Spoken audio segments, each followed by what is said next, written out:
विश्वं दर्पणदृश्यमाननगरी तुल्यं निजान्तर्गतं पश्यन्नात्मनि मायया बहिर्वो भूतं यथा निद्रया यस्साक्षात् कुरुते प्रबोधसमये स्वात्मानमेवाद्वयं तस्मै श्रीगुरुमूर्तये नमः इदं श्रीदक्षिणामूर्तये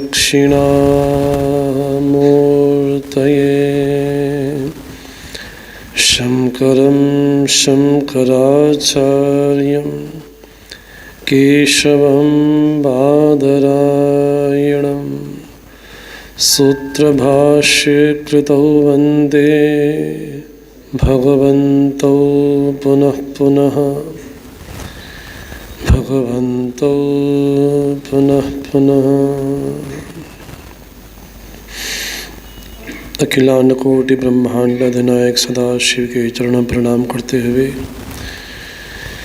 समस्त गुरु परंपरा आचार्य परंपरा को नमन प्रणाम करते हुए स्वनाम धन्य प्रातः स्मरणीय पूज्य बड़े महाराज श्री के चरण प्रणाम करते हुए पूज्य स्वामी महेशानंद जी महाराज जी के चरण प्रणाम करते हुए परम पूज्य स्वामी गोविंदानंद जी महाराज जी के चरण प्रणाम करते हुए परम पूज्य स्वामी इस आश्रम के मुख्य पूज्य स्वामी जी के चरण में नमन प्रणाम करते हुए पूज्य स्वामी सेवानंद जी एवं समस्त संतवृंद माताएं आप सबको ओम नमो नारायणाय।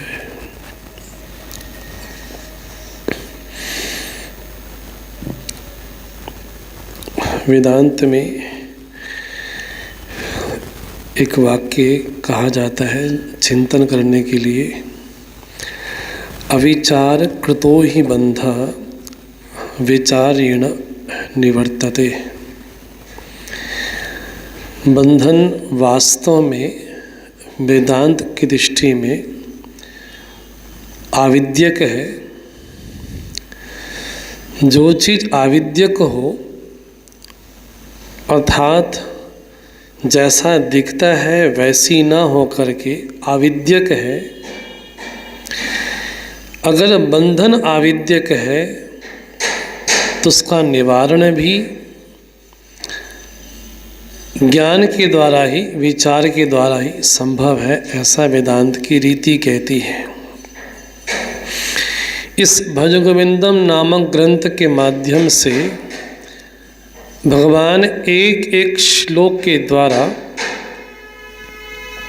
साधक को चिंतन करने की सामग्री प्रदान करते हैं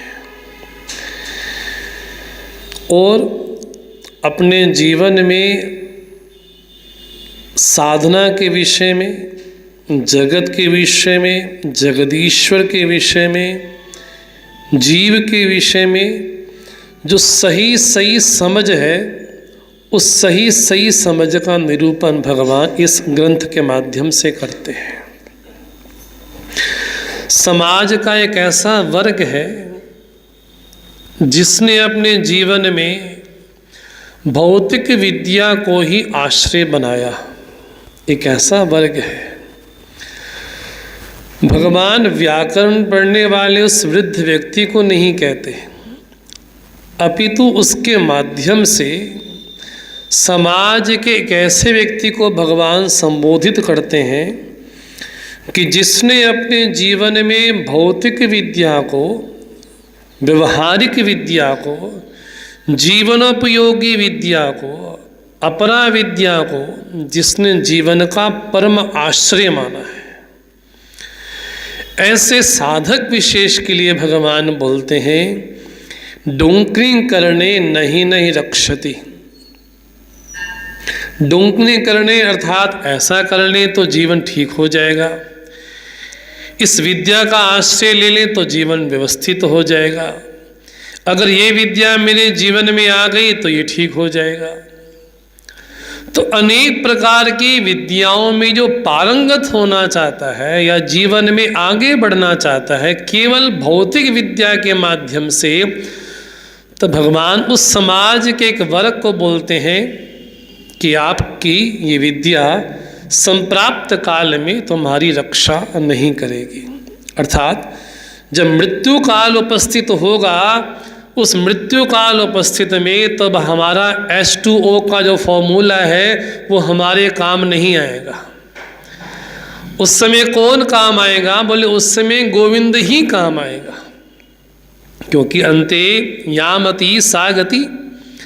शरीर छोड़ते समय जैसी हमारी मति होगी, जैसा हमारा चिंतन होगा, जैसा हमारा विचार होगा, जैसा हमारा संकल्प होगा, उसके अनुसार ही हमारा अगला जन्म भी सुनिश्चित ही है। इसलिए भगवान सावधान करते हैं कि तुम्हारे जीवन का आश्रय स्थान, लक्ष्य भौतिक विद्या ना हो करके अपितु गोविंद ही होना चाहिए। हमारे ग्रंथ साहिब में एक वाक्य कहा जाता है, भई प्रापत मानुख देवरिया, गोविंद मिलन की ए तेरी वरिया। बोले हमको जो मनुष्य शरीर प्राप्त हुआ, बोले किसके लिए? बोले भई प्रापत मानुख देवरिया। बोले मनुष्य शरीर मिला तो उसका प्रयोजन क्या है? तो बाबा नानक कहते हैं गोविंद मिलन की ए तेरी वरिया। केवल गोविंद से मिलने के लिए ही शरीर मिला है, अन्य किसी के लिए नहीं। लेकिन हम आए और हमने जीवन में भौतिक विद्या को आश्रय बनाया। इसलिए भगवान सावधान करते हैं कि भौतिक विद्या तो हमारा साथ कदापि नहीं देगी। तो भगवान एक वर्ग को संबोधित करके अगले श्लोक में कहते हैं कि जिसके जीवन में विद्या परम आश्रय नहीं, लेकिन जिसके जीवन में यश, संपत्ति, पद, प्रतिष्ठा, धन, वैभव, नाम जिसके जीवन का आश्रय है, जो अपने जीवन का आश्रय समझता है केवल नाम में, केवल धन में, उसको भगवान आगे टारगेट करते हैं, संबोधित करते हैं। बोलते हैं मूढ़ जहेहि धनागम तृष्णा, कुरु सद्बुद्धि मनसी वितृष्णा, यल्लभसे निज कर्मोपात्तम वित्तम तेन विनोदय चित्तम। बड़ी सावधानी पूर्वक भगवान धन की निंदा नहीं करते, अपितु धन के विषय में जो तृष्णा है, अर्थात किसी भी तरीके से, किसी भी गलत मार्ग से धन प्राप्त हो जाए, ऐसा जिसका जीवन का उद्देश्य है, वो व्यक्ति मूढ़ है। लेकिन जब धन शब्द हम कहते हैं तो धन का मतलब कोई करेंसी नहीं, कोई नोट नहीं होता। जिस समय नोट नहीं थे, करेंसी नहीं थी, तब भी तो लोग आपस में व्यवहार करते ही थे। तो धन मैंने क्या बोले, जो बाइंग कैपेसिटी है, जिसके द्वारा कुछ हम ले दे सकते हैं। जैसे हम कहते हैं कि मेरा नाम ले देना तुम्हारा काम हो जाएगा, मतलब नाम को भी धन कहा गया। हाँ, बाप पर जाएंगे तो मेरा नाम बोलना तो तुम्हारा काम बड़ी जल्दी हो जाएगा, तो नाम को भी धन ही कहा गया, पद को भी धन ही कहा गया। हम समाज में देखते हैं कुछ राजनीतिक दल ऐसे हैं, उनको पद मिलना चाहिए, भले किसी भी पार्टी में चले जाए। यहाँ नहीं मिला तो वहाँ चले जाएंगे, वहाँ नहीं मिला तो वहाँ चले जाएंगे। तो उसके जीवन का मुख्य लक्ष्य ही पद है, प्रतिष्ठा है। उस साधक के लिए भगवान बोलते हैं मूढ़ धनागम तृष्णाम जहिहि, धन की तृष्णा को त्याग दो, ना कि धन को त्यागो। अगर धन को त्यागने के लिए बोलते तो सब दरिद्र ही हो जाते। इसलिए कहा गया रामचरितमानस में सबसे बड़ा दुख क्या है, सबसे बड़ा सुख क्या है? नहीं दरिद्र सम दुख जग माही। अच्छा, दरिद्रता के समान कोई दुख नहीं है। इसका मतलब है जो धनवान है वो फिर समृद्ध होगा, क्योंकि दरिद्रता का अपोजिट तो फिर धनवानी होना चाहिए। तो बाबा बोलते नहीं दरिद्र सम दुख जग माही, संत मिलन सम सुख जग नाही। संत मिलन के समान जीवन में और कोई सुख नहीं। लेकिन दुख किसको कहा?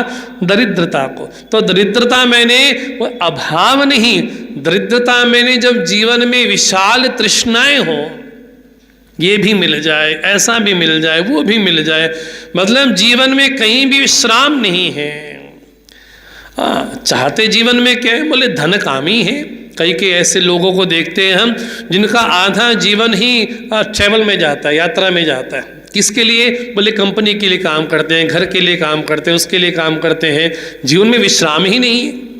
तो आचार्य बोलते हैं जीवन में विश्राम भी आवश्यक है। तो बड़ी आगे पंक्ति बड़ी गंभीर बोलते हैं हम सब लोगों के लिए, चित्तम विनोदय, चित्त को प्रसन्न रखो, लेकिन तेन वित्तेन, कौन सा वित्त हो? निज कर्मोपातम, जो अपनी मेहनत से प्राप्त हो, अपनी परिश्रम से प्राप्त हो, अपने पुरुषार्थ से प्राप्त हो, अपनी नेक कमाई से प्राप्त हो। बोले ऐसा जो धन हो उसके द्वारा क्या करो? चित्तम विनोदय, चित्त को प्रसन्न रखो। अर्थात भगवान भी चाहते हैं कि मनुष्य कभी दुखी न रहे, भगवान भी चाहते हैं कि व्यक्ति हमेशा प्रसन्न ही रहे, गंभीर ना रहे, गंभीर के साथ साथ प्रसन्न भी रहे। ये भगवान के जीवन का उपदेश है। अब समाज के दो वर्गों को उपदेश करने के बाद अब एक ऐसा समाज का व्यक्ति है जिसके जीवन में विद्या, भौतिक विद्या परम आश्रय नहीं है, जिसके जीवन में धन परम आश्रय नहीं। देखो जो धन चाहने वाले हैं वो कई संयमी भी होते हैं। कभी लगता है कि इतना उनको धन कमाना है तो कितना खाना है, कितनी मात्रा में खाना, बड़ा डिसिप्लिन से, बड़ा अनुशासन से वो जीवन जीते हैं, क्योंकि लाइफ टाइम जीना है। और जब लाइफ टाइम जीना है तो उसका अनुशासन भी, खान पान का व्यवहार भी बिल्कुल शुद्ध होगा, तभी तो जी पाएगा। अब जिसके जीवन का आश्रय ना विद्या है, जिसके जीवन का आश्रय ना धन संपत्ति है, ना नाम है, अब जिसके जीवन का परम आश्रय भोग है, जो भोग को ही अपने जीवन में सर्वश्रेष्ठ मानता है, अब समाज का ऐसा वर्ग भी है। तो भगवान अब उस समाज के एक ऐसे वर्ग को संबोधित करते हैं जिसके जीवन का परम सुख, जिसको मानता है केवल भोग और केवल इंद्रिय भोग को जो जीवन जो मानता है, अब ऐसे साधक के लिए भगवान बोलते हैं। और इस श्लोक के माध्यम से भगवान काम का जो प्रकृष्ट उदाहरण है, प्रबलतम उदाहरण है, उसको प्रकट करते हैं। भज गोविंदम भज गोविंदम गोविंदम भज मूढ़मते, भज गोविंदम भज गोविंदम गोविंदम भज मूढ़मते, नारी स्तन भर नाभिदेशम दृष्ट्वा मागामोहावेशम, एतन मांसवसादि विकारम मनसि विचिन्तय वारं वारं, भज गोविंदम भज गोविंदम गोविंदम भज मूढ़मते, भज गोविंदम भज गोविंदम गोविंदम भज मूढ़मते। इस श्लोक के माध्यम से भगवान समाज के कैसे वर्ग को संबोधित कर रहे हैं, जिसको लगता है कि मेरे जीवन का समाधान, जिसको लगता है कि मेरे जीवन का परम सुख केवल और केवल भोग में है, उसका प्रबलतम उदाहरण स्त्री पुरुष के शरीर के माध्यम से दिया। बोले जिस तरह से पुरुष का शरीर अपवित्र है, उसी तरह से स्त्री का शरीर भी अपवित्र ही है। ऐसा नहीं कि केवल स्त्री का शरीर अपवित्र कहा गया। गोस्वामी जी तो यहाँ तक बोलते क्षिति जल पावक गगन समीरा पंच रचित अति अधम शरीरा। बोले शरीर कोई भी हो, चाहे स्त्री का हो चाहे पुरुष का हो, बोले ऐसा कोई शरीर नहीं है जिसमें दुर्गंध ना आती हो, ऐसा कोई शरीर नहीं जो पूरी तरह से पवित्र हो। अरे जब तक वो शरीर है तब तक बड़ा प्रिय लगता है, बड़ा स्नेहात्मक लगता है, लेकिन उसको जब शरीर छूट गया तो भगवान आगे बोलेंगे भार्या बिभ्यति, फिर उसकी पत्नी भी उससे डरती है, उसको छूने से डरती है कि इसको छू लेंगे तो हम अपवित्र हो जाएंगे। तो शरीर कोई भी हो, स्त्री के लिए पुरुष और पुरुष के लिए स्त्री, दोनों का शरीर कैसा है? बोले दोनों का शरीर पांच भौतिक है, और दोनों का शरीर पांच भौतिक होने से बोले क्या है? बोले दोनों ही अपवित्र हैं। लेकिन भगवान बोलते हैं यहाँ पर बड़ी सावधानी बोल करके, दृष्टवा, इस श्लोक का जो मुख्य केंद्र बिंदु है वो है दृष्टवा, क्योंकि जितने भी प्रकार के विकार हैं उन सभी विकारों का जो प्रबल उदाहरण है वो है काम। लेकिन भगवान काम की निंदा नहीं करते। भगवान तो गीता में यहाँ तक बोलते थे कामोस्मि भरतर्षभ, लेकिन कैसा काम? धर्मा विरुद्ध भूतेषु, जो धर्म के अविरुद्ध हो वो काम मैं हूँ।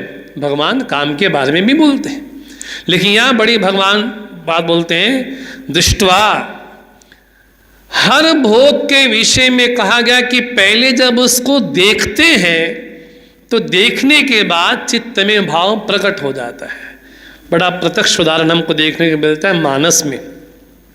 जब रावण कुंभकर्ण को जगाने के लिए आता है, और जब जगाने के लिए आता है बड़ा प्रयास करता है, जब जैसे तैसे इसको जगाया गया, और जब जगाया जाता है तो स्वयं जब कुंभकर्ण जब जगता है तो क्या बोलता है रावण कि मुझे तुम्हारी आवश्यकता पड़ी है, मेरी बहन का अपमान हुआ और इसके बदले में मैं जानकी जी को हरण करके लाया और हमारे कुल का ऐसा ऐसा नाश हो रहा है, अब मुझे तुम्हारी आवश्यकता है। लेकिन कुंभकर्ण ये सुनते पहले क्या बोलता है, जगदम्बा हर आन सब अब चाहत कल्याण। बोले जगदम्बा का तो हरण करके लाए, अब जीवन में कल्याण चाहते हो। रावण को लगा ये उपदेश की बात तो थी नहीं, लेकिन ठीक उसके सामने बड़े बड़े घटों में अनेक प्रकार के मदिराओं को, ऐसे भोजनों को रखता है। बोले एक समय के लिए कुंभकर्ण को लगा कि बिल्कुल सात्विक भाव में पहुंच गए, बोले जगदम्बा को हर कर लेकर के आए। लेकिन दूसरे ही क्षण जैसे ही कुंभकर्ण ने उस घड़े में पड़े हुए पदार्थों को, मदिराओं को देखा तो क्या हुआ? बोले दृष्टवा, बोले जैसे ही देखा वो जो इतनी बड़ी सात्विकता आ रही थी, उपदेश आ रहा था, वो सारी की सारी सात्विकता धरी रह गई। और जैसे ही उनको भोगों को देखा तो भोगने के बाद, बोले दृष्टवा, जैसे ही देखा तो देखने के बाद भोग की वृत्ति प्रबल हो गई। इसलिए कोई भी भोग हो, चाहे वो इंद्रियों का किसी भी तरह का भोग हो, चाहे नेत्र का भोग हो, चाहे कर्ण का भोग हो, चाहे जिह्वा का भोग हो, चाहे रसनेन्द्रिय का भोग हो, केवल आहार भोजन मात्र नहीं ग्रहण किया जाता जिह्वा से, रसनेन्द्रियों से। भगवान तो यहाँ बोलते हैं आहर्यन्ते इति आहारम। बोले आहार क्या है? बोले कुछ भी ग्रहण किया जाए वो सब आहार की श्रेणी में आएगा। आहर्यन्ते, चाहे नेत्रों से ग्रहण करे वो भी आहार है, चाहे कानों से ग्रहण करे वो भी आहार है, चाहे घ्राण इंद्रिय से ग्रहण करे वो भी आहार है, चाहे रसना से ग्रहण करे वो भी आहार है, चाहे स्पर्श से ग्रहण करे वो भी आहार है। अगर मेरा किसी ने सम्मान किया वो भी आहार है, अगर किसने मेरा अपमान किया तो अपमान भी आहार है। हमने कुछ भी स्वीकार किया, ग्रहण किया तो हमारे लिए वो आहार ही। इसलिए कहा पर क्या दृष्टवा, बोले जैसे ही देखा गया और देखते ही मन में भाव आया कि मुझे प्राप्त हो जाए। भगवान इसको थोड़ा और विस्तार में बोलते हैं गीता में, ध्यायतो विषयान् पुंसः संगस्तेषुपजायते संगा संजायते कामः कामात् क्रोधो विजायते। ध्यायतो विषयान् पुंसः तेषु संगा उपजायते, उन विषयों में संग हो जाता है। बोले कब? ध्यायता, जैसे किसी विषय का जब ध्यान किया गया, बोले अब ये मिलना चाहिए, अब ये मिलना चाहिए, अब ये मिलना चाहिए, किसी भी तरीके से मिलना चाहिए। आगे क्या हुआ? तो जैसे ही काम में कहीं बाधा पड़ी तो कामात् क्रोधो भी जाए थे। मेरी कामना में अगर कोई अड़चन डाल दे, बाधा डाल दे, तो व्यक्ति को स्वाभाविक क्रोध भी आता है। और क्रोधात् भवति सम्मोह, जब व्यक्ति क्रोधित हो जाता है उससे व्यक्ति को दूर हो जाना चाहिए, क्योंकि वो क्या बोलेगा क्या नहीं बोलेगा उसको समझ नहीं आता। क्रोधात् भवति सम्मोह स्मृति विभ्रमः, बोले जैसे क्रोध आया, सम्मोह हुआ तो स्मृति गायब। अब प्रत्यक्ष उदाहरण कहा जाता है हमारे पुराण में देवर्षि नारद जी का। ये केवल उदाहरण नारद जी का नहीं है, नारद जी के माध्यम से उन समस्त लोगों का उदाहरण है जिसके जीवन में उद्देश्य काम ही। कहीं काम में अड़चन पड़ी तो वहीं देवर्षि नारद जी जहाँ सुबह दिन रात नारायण नारायण करने वाले हैं, वहीं नारायण भगवान को अब कटु शब्द भी बोल देते हैं। भगवान से क्या बोलना चाहिए क्या नहीं बोलना चाहिए ये भी ध्यान में नहीं रहा, और भगवान के भी बोल देते हैं परम स्वतंत्र न सिर पर कोई, तुम तो परम स्वतंत्र होगे, तुम्हारे सर पे कोई है ही नहीं, ऐसा मुझे लगता है। जैसी क्रोधात् भवति सम्मोहा, सम्मोहा स्मृतिविभ्रमः, स्मृतिभ्रंशात् बुद्धिनाशः, बुद्धिनाश हुआ, लेकिन भगवान ने अपने भक्त का नाश नहीं होने दिया, भक्तों को तुरंत बचा लिया। इसलिए भगवान यहाँ पर बोलते हैं दृष्ट्वा मागा मोहावेशम, बोले क्या करें, बोले उसमें जब भाव आए किसी भी भोग का तो पहले उसको देखो, दृष्ट्वा देख करके क्या करें, मनसी भी चिंतय वारम वारम, बार बार उसका चिंतन करो। बोले आज तक इतना मिला है, क्या मैं तृप्त हो गया हूं? आज तक इतने भोगों को भोग लिया, क्या मैं तृप्त हो गया हूं? बोले अगर नहीं हुए हैं तो उन लोगों को देख लो जिनने भोग लिया। अगर वो डिक्लेयर कर दें कि हमने भोगों से परम सुख प्राप्त कर लिया है तो समझ लेना कि भोग में सुख है। अगर वो कहें कि भोग में सुख नहीं है तो चिंतन करने की सामग्री प्राप्त हो जाती है। इन 3 श्लोकों के माध्यम से एक एक भाव मन में जरूर प्रकट होता है नचिकेता का। जब नचिकेता यम के पास जाते हैं और 3 दिन तक प्रतीक्षा करते हैं और 3 दिन के बदले में 3 वरदान जब प्राप्त होते हैं तो सीधा तीसरे वरदान पे चर्चा करें। जब जीवन के विषय में नायम अस्तित्व चाहिए, बोले जीवन के विषय में जब नचिकेता प्रश्न पूछते हैं उसके बदले में यमराचार्य यम बोलते हैं इसके बदले में नचिकेता तुमको जितना जीवन चाहिए उतना जी लो, पुत्र पौत्र जितना संतति चाहिए सब ले लो, भूमि महदायम, बोले जब तक भूमि जितना चाहते उतना ले लो। बोले ये कामा दुर्लभा मनुष्य मर्त्य लोके, बोले जो जो दुर्लभ हो मनुष्य लोक में वो भी ले लो, लेकिन इस जीवन की सच्चाई के विषय में प्रश्न मत पूछो। मतलब एक तरफ तो यमाचार्य नचिकेता को प्रलोभन देते हैं कि जितनी आयु चाहिए उतनी आयु ले लो, पुत्र पौत्रान वृणीष्व, और जितनी भूमि चाहिए उतना भूमि भी ले लो। अगर कोई सामान्य व्यक्ति होता तो यही सोचता कि ठीक है परमात्मा बाद में मिलेगा, पहले भोगों को ही भोग लिया जाए, ये आसानी से तो मिलेंगे ही नहीं। लेकिन नचिकेता क्या बोलते, तवई हुआ आवाज तब नृत्य गीते, हे प्रभु हे आचार्य आपको ही समर्पित हो। लेकिन एक बात नचिकेता अवश्य बोलते हैं कि एक तरफ जीवन की सच्चाई है और एक तरफ जीवन के सारे भोग हैं, सारी आयु है, सारा धन कामना है, तो कहीं ना कहीं लगता है कि भज गोविंदम में कठोपनिषद के सार को कहा गया। पहले 3 श्लोकों में लगता है कि नचिकेता के जीवन में जो जो घटित हुआ उन 3 श्लोकों के माध्यम से कहा गया कि जितनी आयु चाहिए उतनी आयु ले लो, अरे यहाँ तक कि जो देवताओं को भी दुर्लभ हो वो ले लो। लेकिन इस आत्मज्ञान के विषय में, इस ब्रह्म विद्या के विषय में, इस आत्मा के विषय में, इस जीवन की सच्चाई के विषय में प्रश्न मत पूछो। तो हमें भी लगता है कि एक तरफ हमारा परम सुख है तो दूसरी तरफ हमारा भोग भी है, हमारा धन कामना भी है। लेकिन वहाँ पर नचिकेता बोलते हैं शोभावामृत सेदंत केतद सर्वेन्द्रियाणाम जरयंति तेजः, बोले सारी इंद्रियों का तेज हरने वाला है। ऐसा कोई भोग नहीं है संसार में जो हमारा बल ना ले ले, हमारा शौर्य न ले ले, ऐसा कोई जीवन का भोग है ही नहीं। ऐसे ऐसे महापुरुषों को हमने देखा कि जिनके जीवन में किसी प्रकार का कोई भोग ही नहीं, फिर भी आनंदित थे। मुझे सौभाग्य प्राप्त हुआ कैलाश आश्रम के 10वें पीठाधीश्वर महाराज जी के चरणों में रहने का, उनसे पढ़ने का, उनके सानिध्य का, उनकी सेवा का अवसर प्राप्त हुआ। एक बार आश्रम में, कैलाश आश्रम में संयोगवश खीर बनी, कुछ ऐसा पदार्थ बना, तो उन्होंने क्या गलती से क्या कर दिया, उसमें मिश्री की जगह फिटकड़ी डाल दी और हमारे सामने आंखों देखी घटना थी। और भोजन महाराज जी के पास पहुंच गया और जो थोड़ा चक्की देखा भंडारी हरी गलती से फिटकड़ी डाल दी, बोले महाराज जी को मना करके आते कि महाराज इसको मत खाइएगा। वहाँ जाके देखते हैं महाराज जी ने भोजन पा भी लिया, हाथ भी धो लिए। बोले महाराज जी इसमें तो ये था।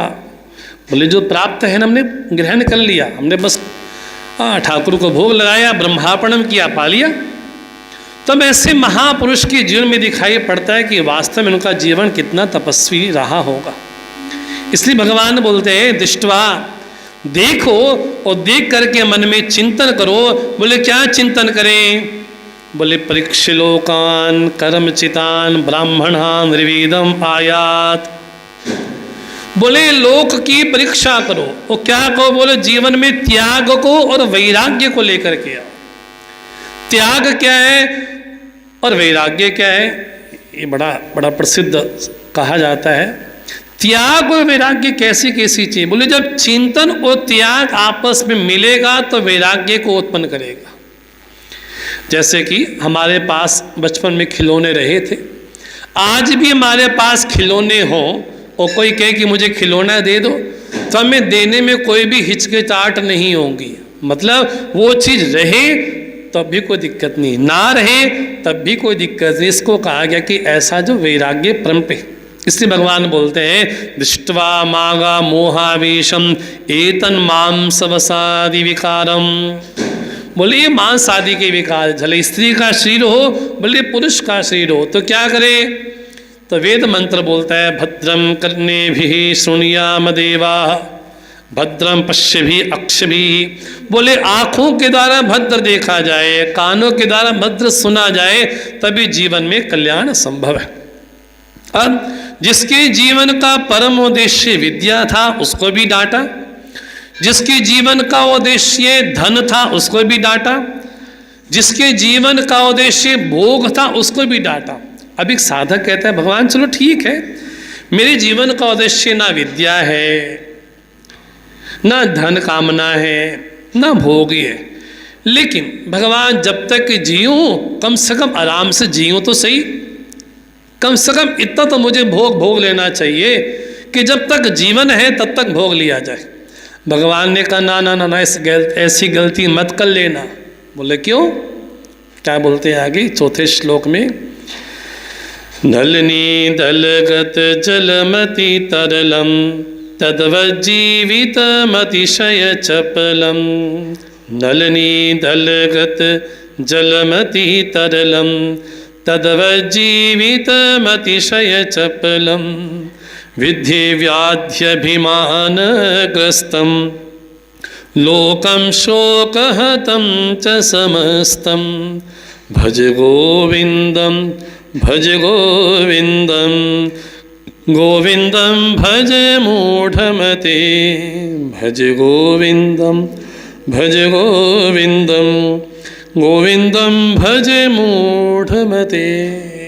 तो कोई साधक बोलते हैं प्रभु ठीक है, जीवन का उद्देश्य भोग नहीं होना चाहिए, जीवन का उद्देश्य विद्या भौतिक विद्या नहीं होना चाहिए, जीवन का उद्देश्य धन कामना नहीं होनी चाहिए, कम से कम भगवान आराम से जी तो ले।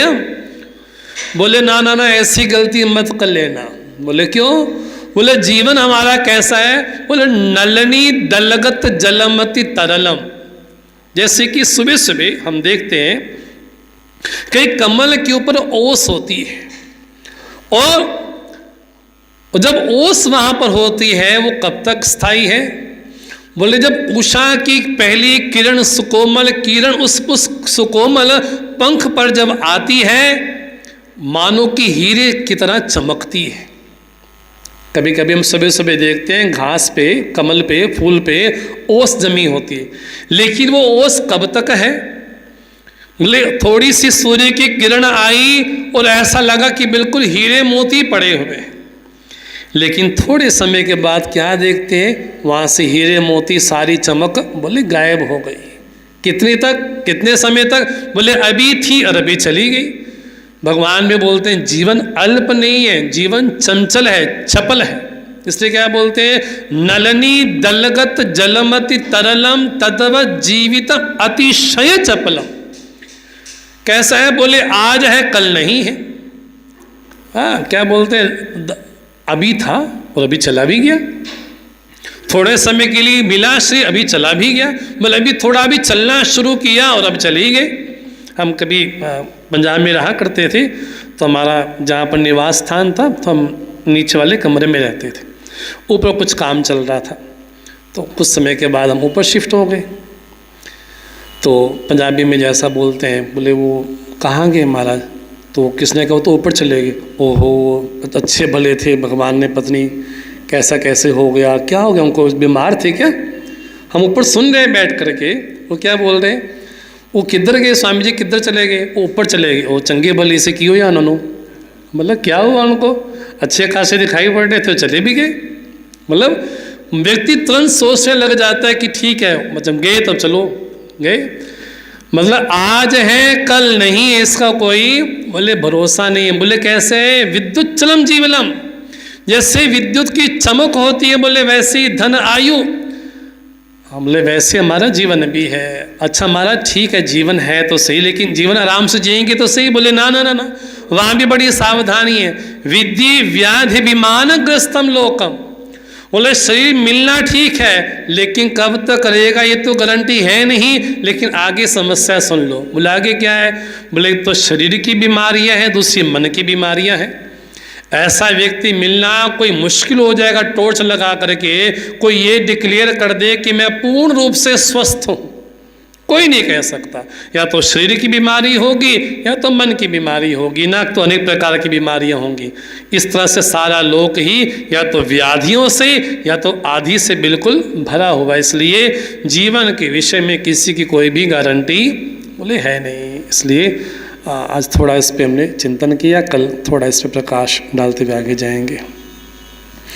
ओम सर्वे भवन्तु सुखिनः, सर्वे सन्तु निरामयाः, सर्वे भद्राणि पश्यन्तु, मा कश्चित् दुःखभाग् भवेत्।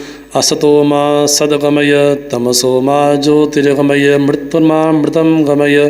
ओम शांति शांति शांति।